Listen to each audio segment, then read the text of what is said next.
The afternoon carriage line outside Lady Pembroke's townhouse in Grosvenor Square had been running 6 deep since 2:30, and Cecily Hartwell stood at its edge in her second-best gloves, which were not very good. The 14th of May had produced one of the season's finer afternoons, all pale gold light and freshened air, carrying the last of the flowering trees along the garden walls, and the quality of London had come out for it in their best muslins and their finest pearls, and the particular collective confidence of people who have always believed the afternoon was arranged for their comfort. Cecily wore neither pearls nor confidence. She wore a gray wool mantle that had been Mrs. Aldgate's in a previous season, and a pair of white kid gloves, the left one missing its lower button, where a small gap of air touched her wrist each time she moved her fingers. She stood where Mrs. Aldgate had left her while Mrs. Aldgate greeted a duchess she had not seen since the previous spring, and had a great deal to say about it. The Duke of Alverston's carriage arrived without warning, as very powerful vehicles did, and without apology, as very powerful men did. It was a dark equipage, built for efficiency rather than display, and it rolled to a stop precisely in the space where Cecily was standing. She stepped back to give it room. Her heel caught the uneven stone of the walkway, and her balance shifted, and her left hand opened instinctively to catch herself against the carriage door, and the glove slid free of her fingers between one heartbeat and the next, and fell into the narrow space at the wheel. She reached for it before she had finished the thought. So did he. He had stepped down from the carriage at the precise moment she bent, and the glove lay across his palm when she straightened. She found herself looking up at the Duke of Alverston, which was not a thing she had expected to be doing this afternoon or any other. He was taller than the distance of a crowded room allowed one to understand, and his face was considerably colder than even the season's most diligent gossips had been able to convey. Edmund Caverley, Duke of Alverston. 3 years a widower. Rarely present in society, and when present, rarely engaged by it, moving through assemblies with the measured and uninterested air of a man performing an obligation he had long since stopped finding meaningful. He looked at the glove in his hand. He looked at her. She opened her mouth to thank him. He placed the glove inside his coat pocket and walked past her through Lady Pembroke's front door. The crowd nearest them had seen it. Cecily felt their attention the way one feels a change in the quality of air when a window is opened in a nearby room. Not a draft exactly, but an alteration. A woman to her left said something quiet behind the screen of her fan. A man's low syllable of amusement followed from the group beyond. Neither was addressed to Cecily. She was, as she understood herself to be in most rooms, not quite available as an audience. She stood in the afternoon light with her hand still extended, the fingers slightly open, one glove on and one glove absent, and she did not look after the Duke. She looked instead at the facade of Lady Pembroke's house, because Stone remembered nothing and judged no one, and was, in this sense, excellent company. If you have ever stood in a place whose attention passed over you like weather, you will recognize this moment. Stay with her a little longer. She does not yet know what is inside the pocket of his coat, or what he intends to do with it. The crowd sorted itself and moved on with the easy unconsciousness of people who have absorbed the small social curiosities of an afternoon and are ready for the next. Mrs. Aldgate returned to Cecily's side in a shimmer of silk and said nothing about the glove. Either she had not seen, or she was exercising the discretion of a long friendship with the facts of Cecily's situation. Cecily curled her bare left hand at her side so that the missing button's gap was covered by her wrist against her skirt, and she followed Mrs. Aldgate inside, and she did not permit herself, between the door and the drawing-room, to think about what a man of the Duke of Alverston's standing would want, with one white glove, one button missing, belonging to a woman whose name he almost certainly did not know. Cecily Hartwell had been Mrs. Agnes Aldgate's companion for 14 months, which placed her in the particular social position that such arrangements always produced, belonging fully to neither the guests category nor the servants, and navigating the space between them with the careful footwork of a woman who could not afford to misstep. She sat at the better end of the dinner table, which was the near end, not the far end where the household's practical staff ate. She was addressed by her name, not her function. She was invited to attend concerts and garden parties and morning calls and balls, which were not exactly for her pleasure, but required her presence to properly frame Mrs. Aldgate's enjoyment of them.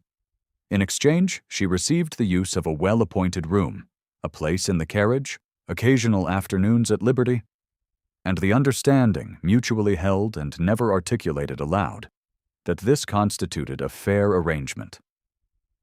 She was 24 years old. Her father had been a country clergyman in Derbyshire, a man of good mind and modest income and no property of any kind, who had died of a chest inflammation 2 winters ago during a cold snap that the rectory's deteriorating fireplaces had been unequal to.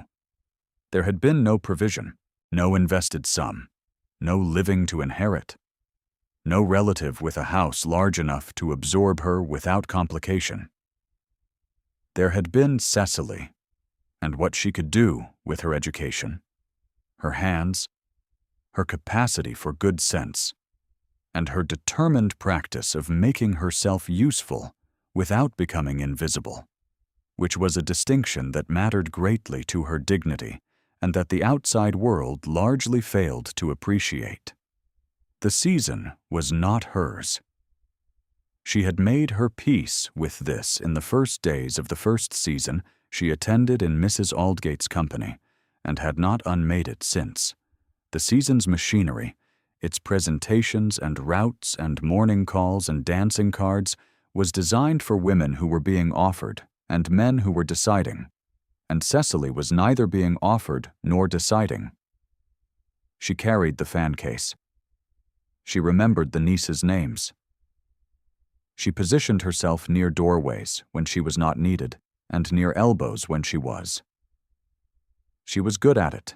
The trick, she had learned, was not exactly invisibility, which was too passive a skill and could shade into erasure. The trick was controlled presence, the ability to be in a room without pressing her existence against anyone else's. She heard Lady Dorothea Caverley's voice for the first time at close range, 4 days after the afternoon outside Lady Pembroke's. It was not deliberate eavesdropping. Cecily had been sent to retrieve Mrs. Aldgate's evening bag from the anteroom of Lady Pembroke's drawing-room during a card party, and the anteroom was connected to the card-room by a door that had not been fully latched, and Lady Dorothea's voice was not the kind of voice that had ever needed to accommodate proximity to a closed door. It carried like music, like an instrument certain of its own resonance. The nobody from Derbyshire. Lady Dorothea's tone was not cruel. It was the more sophisticated instrument of the completely dismissive, which requires no heat because it has never admitted the possibility of a counter-argument. Agnes Aldgate's little arrangement. A clergyman's daughter, I am told. She was standing at Edmund's carriage door, if you can imagine, and created some manner of scene. The response was low and careful, and Cecily recognized Miss Lavinia Forsyth's particular quality of amusement, which was the amusement of a woman who has been told since childhood that her opinions on such matters were both correct and expected. How dreadfully embarrassing for her, Lavinia said. For her, certainly, Lady Dorothea agreed. It is beside the point, in any case.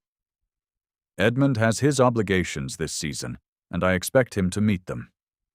There was the sound of cards dealt, conversation redirected, and the comfortable resumption of a room that had said what it meant to say. Cecily picked up Mrs. Aldgate's evening bag. She pressed her bare left hand flat against her thigh, where the gesture would not be visible to anyone entering the anteroom, and she held it there for the 3 seconds she permitted herself before she released it. Then she walked back into the drawing room and positioned herself near Mrs. Aldgate's elbow and said nothing about the voice through the door or the words it had carried. That evening she sat in her room and took out her remaining glove and looked at the missing button's gap and counted, as a matter of habit, what she had and what she did not. Both lists were approximately what she had expected. The Caverly townhouse in Berkeley Square maintained a garden of moderate size and considerable care, laid out in the older style, with gravel paths and beds of late spring roses and a plane tree of some age in the far corner that gave shade in the afternoons and made the entire space feel less deliberately arranged than it was. It was there, on a Tuesday afternoon in the 3rd week of May, that Cecily first encountered Eleanor Caverly. Mrs. Aldgate had been invited to take tea with Lady Dorothea, which was an invitation of the social kind that concealed a specific purpose, and Cecily had come as part of the arrangement, sitting in the corner of the drawing room with her hands quiet in her lap, while the 2 older women conducted their business with the measured care of long-time social combatants who had arrived at a mutual usefulness. After slightly more than an hour, she had been excused to the garden, while the conversation turned to matters of a more private nature. The garden in the afternoon light was pleasant and absolutely quiet. She walked the main path to the far end and sat on the stone bench under the plane tree and turned her face up toward the May light filtering through the new leaves and allowed herself, for the 10 minutes the garden was hers, not to arrange anything. She heard the child before she saw her. Eleanor Caverly was perhaps 4 years old and possessed of her father's dark hair and an expression of total and particular concentration that Cecily would later recognize as also her father's, though in Eleanor it was combined with a 4-year-old's absolute innocence about consequences. She was crouched over a moth on the gravel path, and she had it contained beneath 2 careful fingers, its wings spread flat under her hold, and she was studying it with the focused interest of a person about to make a decision. "It will bite," Cecily said. Eleanor looked up, not startled. She assessed Cecily with the same complete attention she had been giving the moth. "Moths don't bite," she said. "This particular variety does," Cecily said. "She is a night moth. The night moths are different from the day sort. They have very small teeth, not visible unless you know where to look. You must be cautious with the ones that have this specific pattern on the wings." Eleanor looked down at the moth. She released it. She stood and took 2 deliberate steps toward Cecily, which was the approach of a child who had decided something and was acting on the decision. "Show me the teeth," she said. "I would need my glass," Cecily said. "I have not got it with me today. I can show you the wing pattern that marks her.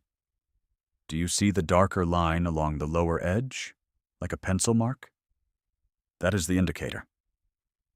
Eleanor crouched beside the moth, which had not moved, with the patience of a creature that had concluded it was no longer in immediate danger.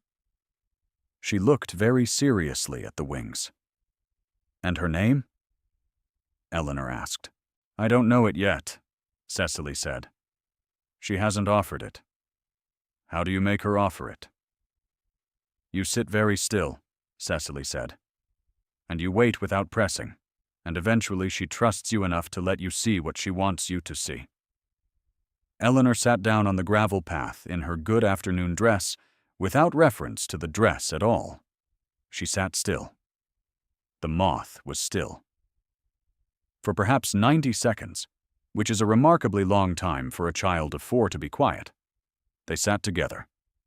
And then the moth opened both wings in one slow movement and lifted from the path in a low, unhurried arc toward the plane tree, and was gone into the branches.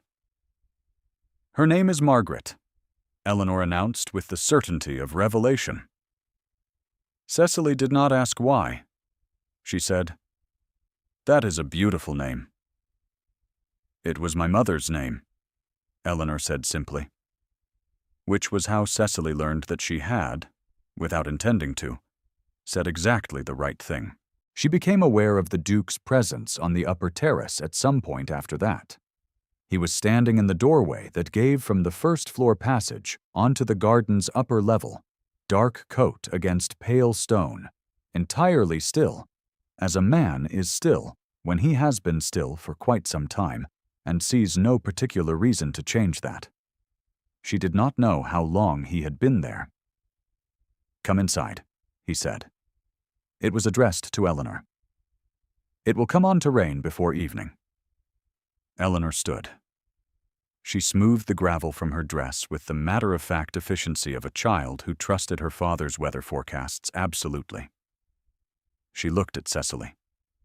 "You may also come," she said, "if you are not occupied." Cecily was not occupied. She rose and walked with Eleanor toward the terrace steps, and she did not look directly at the Duke as she passed him in the doorway, though she was aware of him with a specificity that had nothing to do with looking, aware of the exact distance between them as she crossed the threshold, the quality of the air in the doorway where he stood, the particular way her own hands had gone very carefully quiet at her sides. He stepped back to allow her through. "Miss Hartwell," he said as she passed. She did not know how he had learned her name. She did not ask. That evening, she thought, he would not call it noticing. He would call it courtesy. He had a careful man's relationship with language, and he would find the word that committed him least while being entirely true. The season moved into June with no reduction in its demands. Balls, morning calls, afternoon teas, concerts, garden parties, the whole regulated calendar of London's social obligation, each event producing its own specific arrangement of the same people in slightly varied rooms with slightly varied refreshments. Cecily moved through it in Mrs. Aldgate's wake, present and useful, and composedly without desires that the arrangements had not already provided. The Duke of Alverston appeared with a frequency that was at odds with everything the season said about him. He was not a social man. He had been a social man once, perhaps, before his wife's death. Before the closed 3 years in which he had met his obligations to his estate, and his daughter, and his seat in the Lords, and nothing very much beyond. This June, however, he appeared. He was at the Morley concert on the evening of the 5th, standing at the back of the room where the acoustics were not as good, and the view of the performers was obstructed by the arrangement of chairs, which meant he was not there for the music. He was at the Forsyth card party on the 11th, where he neither played nor watched the play with any evident interest. He was at Lady Whitmore's gallery walk on the 15th, where he spent a considerable time in front of a painting that Cecily had also been standing in front of, a small Dutch interior of a woman reading by a window. He had been examining it from the far side of the room, and she had not noticed him moving through it until they were standing 3 feet apart in front of the same canvas. "The light is wrong," he said. She assumed he meant the painting. The light or the artist's rendering of it? He glanced at her. Something in his attention sharpened. "Is there a distinction?" "The light in that window would come in at a lower angle," she said, "given the season it appears to be, and the direction of the shadow on the floor. The artist has made it more convenient than accurate, more flattering to the subject." A pause. "You know Dutch light." "I know Derbyshire light," she said. "They are not so different, I expect. Very flat. Very particular." He said nothing further.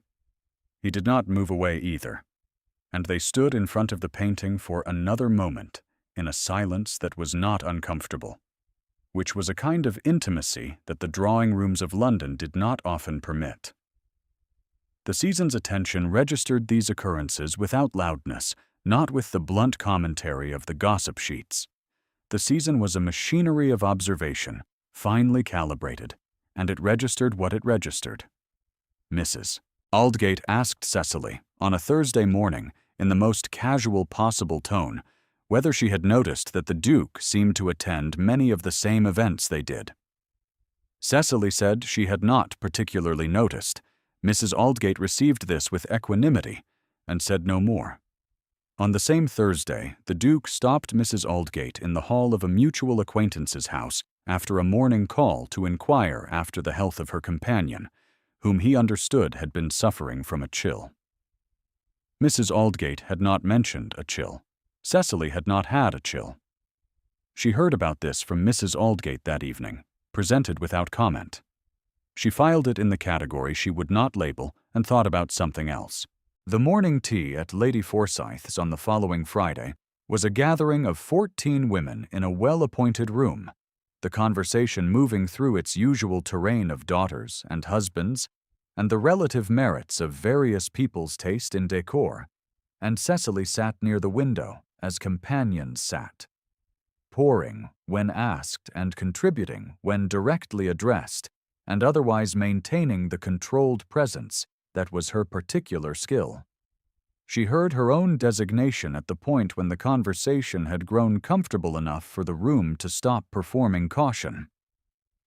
"The nobody from Derbyshire." Lavinia Forsyth's voice was musical and perfectly calibrated for a room of this size. She was speaking to the woman at her right hand, at a volume that a woman sitting by the window could hear without effort. She was in the Caverley garden with Eleanor, apparently, actually in the private garden, as though the child were hers to attend. One feels for the family. One must wonder what the woman imagines she is about. There was a particular quality of silence after this. The particular silence of a room that has heard something it has already decided agrees with its existing opinion. 3 women looked toward the window. 2 looked quickly away. One held Cecily's gaze for a moment, with an expression she could not read, and then looked away also. Cecily poured the tea that was being offered to her with steady hands and a quiet face, and said nothing, and looked at the June afternoon through the window, which was doing exactly what it always did. The invitation to take the air in the Caverley townhouse garden on the 21st of June came through Mrs. Aldgate, framed as a small party of 4 to admire the late roses. The party arrived as 4 and became, by the time they had passed through the entrance hall, a party of 2, Lady Dorothea having recalled a prior obligation to her dressmaker of the most pressing and unavoidable kind, and Mrs. Aldgate having been detained in the drawing-room to review the menus for the upcoming Caverley ball, a consultation that apparently could not proceed without Mrs. Aldgate's specific counsel on the soup. Cecily was not naive. She understood the geometry of what had been arranged. She walked the garden path toward the late roses, with her hands at her sides, and her face composed and her spine very straight. Because this was not the first time someone had made an arrangement that placed her in a position she had not sought, and she had learned that the correct response was dignity and composure, and a complete internal quarantine of anything that might look like hoping. The Duke fell into step beside her at the curve of the path past the plane tree. He did not begin with the courtesies. She had not expected him to. "What did you tell Eleanor about the moth?" he said. It was not precisely a question. It had the shape of a man who had been carrying a specific thing for some time and had finally put it down on the table between them. That it had teeth, Cecily said, that they retracted in daylight to avoid disturbing it. The compression at the corner of his mouth was not a smile.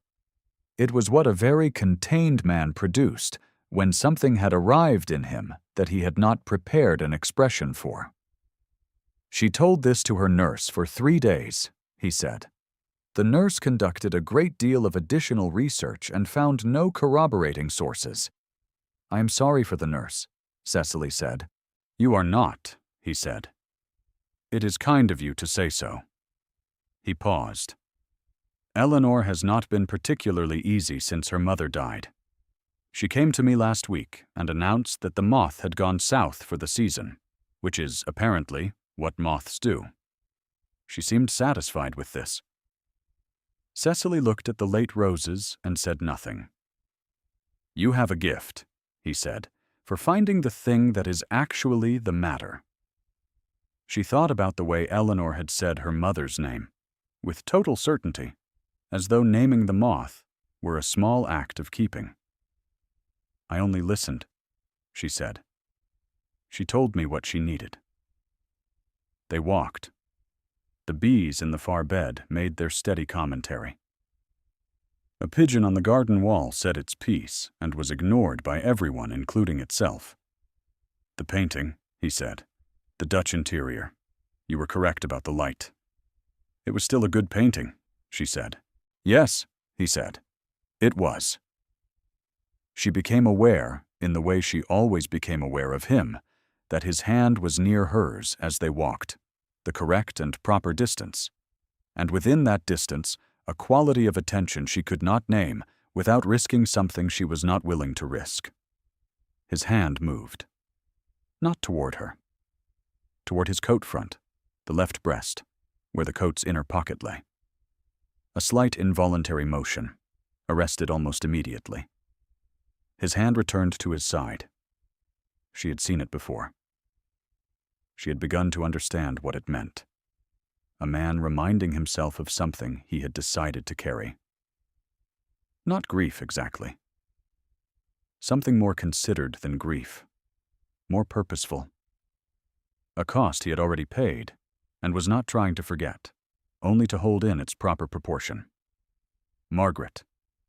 The name arrived in her without her summoning it. The name Eleanor had given the moth with total certainty and total love, and not a trace of grief, because at 4 years old she carried her mother differently than her father did. Cecily let the name go, the way the moth had lifted from the path without drama, into the branches, into the day. Mrs. Aldgate appeared at the garden's far end, moving toward them with the purposeful serenity of a woman who was either innocent of the moment she was interrupting or had decided, for reasons of her own, that it was time for it to conclude. The Duke stepped back. He stood precisely where he had been standing, not closer, not further. "Miss Hartwell," he said. Then, his voice quieter. "Take the covered path on your return. The stones are uneven where the roots have lifted them." She looked at him. He was looking at the middle distance past her left shoulder. "Thank you," she said. She took the covered path. She did not look back. If you have ever watched someone exercise a restraint that cost them precisely everything, you will know what it looked like. July came in with heat, and the season's last long breath before the country drew society back to itself. The balls and assemblies that remained on the calendar took on a particular quality of finality, the rooms more crowded, as though everyone understood that London's concentrated pleasures were shortly to be dispersed and wished to consume as much as possible before that happened. The Caverley Ball on the 22nd of July was the last great event of the season and was universally understood, in the way such understandings circulate through the quality without ever being explicitly stated, to be the occasion on which the Duke of Alverston would announce his intentions regarding a second marriage. Lady Dorothea had been managing in this direction for the better part of 3 seasons. The arrangement with the Forsyth family had the quality of a thing so long established that most people had stopped distinguishing between what was proposed and what was settled. Cecily attended as part of Mrs. Aldgate's party in her second-best evening dress, which was simply cut and precisely maintained, and very unlikely to attract notice in a room full of women whose dressmakers had spent the past month on nothing else. She wore one glove. The other she kept in her reticule, folded against the folded letter she had written and not yet sent, the one that began with "Dear Mrs. Aldgate, I hope you will accept," with my most sincere gratitude for your many kindnesses, my resignation from the position of companion to your household, effective at such time as convenient. She had written it that morning. She had not sent it. The ballroom was full of candlelight and the accumulated warmth of 140 people in formal dress, and Cecily positioned herself near the north wall, where the draperies gave some relief from the press of the room, and she watched the evening arrange itself with the practiced eye of a woman who had spent 2 years watching other people's evenings. She was not watching for the Duke. She told herself this with some conviction. He was present, which she registered as she registered all weather, as a condition requiring acknowledgement and adjustment. He moved through the room's obligations with his customary economy, greeting those he was obligated to greet, avoiding those he was not, creating around himself the particular social space that very powerful men create simply by their bearing, into which others intrude only with specific permission. Lady Dorothea found him at the alcove in the ballroom's north wall, at the far end near the pillar where Cecily stood. The drapery was between them. Cecily had not placed herself there deliberately. She had placed herself there because it was a good pillar, near a window, and the evening was warm. She heard them because she was 3 feet from them, and the music had paused between sets. "The matter is fully arranged," Lady Dorothea said, with the tone of a woman reporting a fact about the weather. "I wrote to Lord Forsyth a fortnight ago, and he has given his approval without reservation. Lavinia expects the announcement before the supper interval. Edmund," a particular quality of pause, waited with 30 years of maternal certainty, "you will not unsettle this family's arrangements over a nobody from Derbyshire who came to grief in the wrong doorway." The silence after this was not the silence of a man who had nothing to say. It was the silence of a man who had already decided something. "You wrote to Lord Forsyth," he said. "I did. Without consulting me." "You would have delayed indefinitely," Lady Dorothea said. "That is not a luxury this family has at this point in your son's childhood."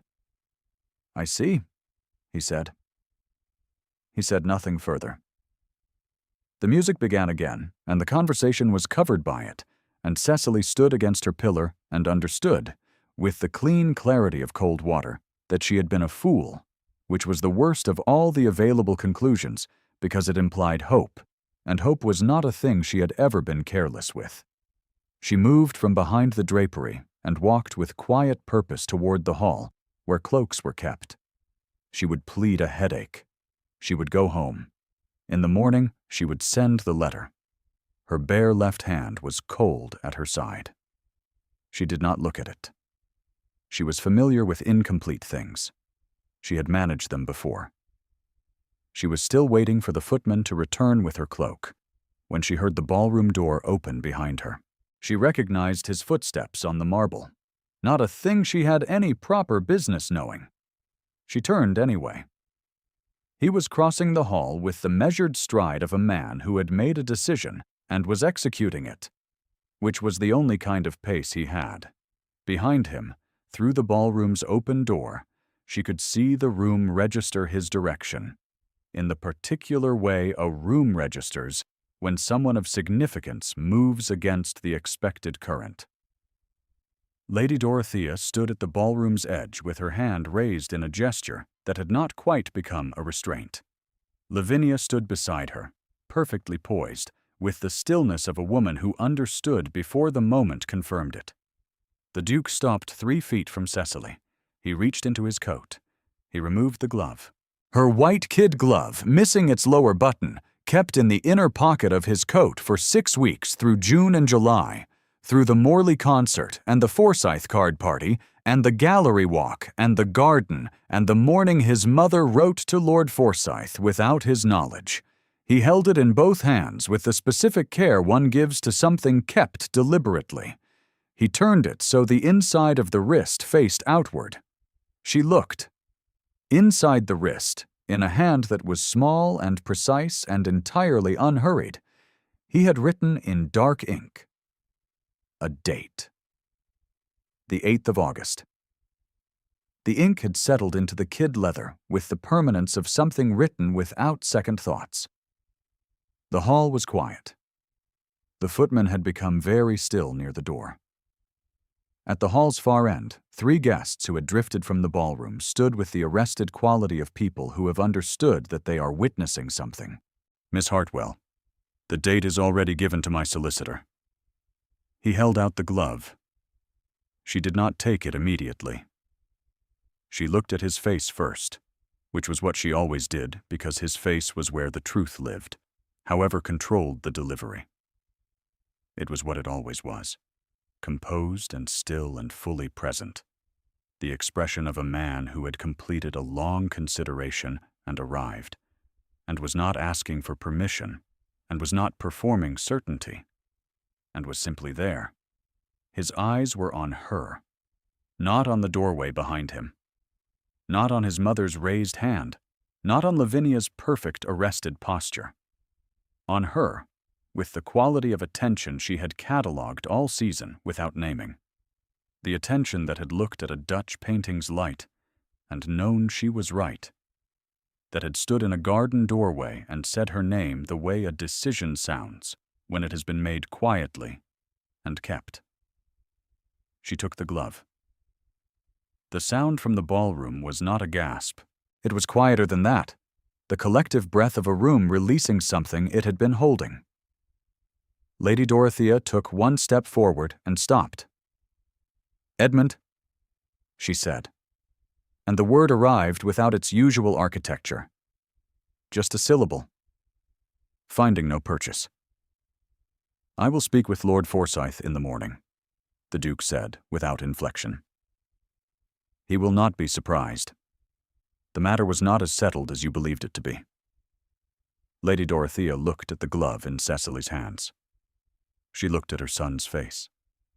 Something in her expression shifted, not collapse exactly, but the particular reorganization of a woman of genuine intelligence who has encountered information that contradicts her certainties and is, however reluctantly, beginning to incorporate it. She said nothing further. She turned, with her full remaining dignity, and walked back into the ballroom. Lavinia met Cecily's eyes across the distance of the hall. She held the look for a long moment. Then she inclined her head, precisely and without warmth, and without cruelty, which was the most graceful thing she had ever done in Cecily's hearing, and turned away.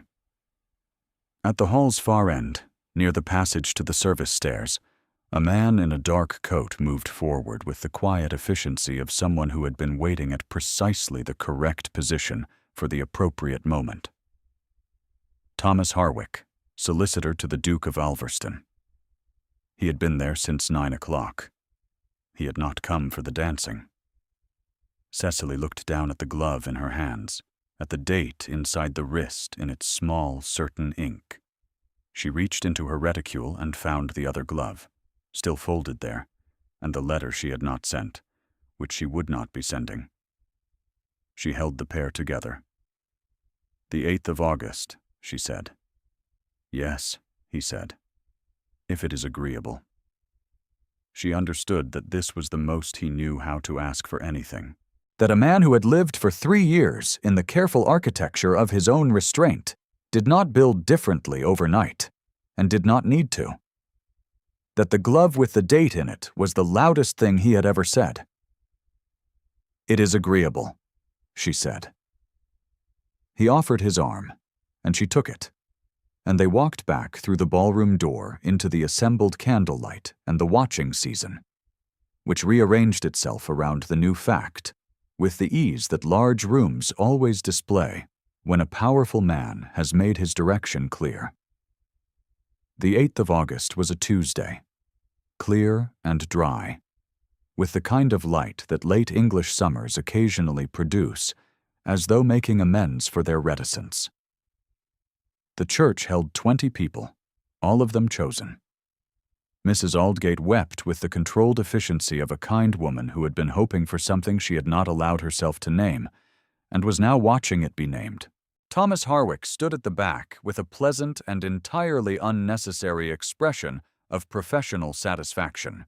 Eleanor wore a dress of white muslin and stood beside her father throughout the ceremony with the seriousness of a small person who understood that she was present at something permanent and intended to remember it properly. She held Cecily's hand during the vows. She did not let go. By the end of August, the Caverly townhouse in Berkeley Square had become familiar to Cecily in the way houses become familiar when one has begun to understand them from the inside. Which stair creaked on the second step? Which chimney drew cleanly and which smoked when the wind came from the east? Which window gave the best morning light, where Eleanor could usually be found at 3 o'clock, which was in the library behind the largest chair studying the natural history volumes that had been her father's when he was a boy. The Duke took his breakfast alone and his dinner early when Eleanor was permitted to join. He read until the candles grew very low.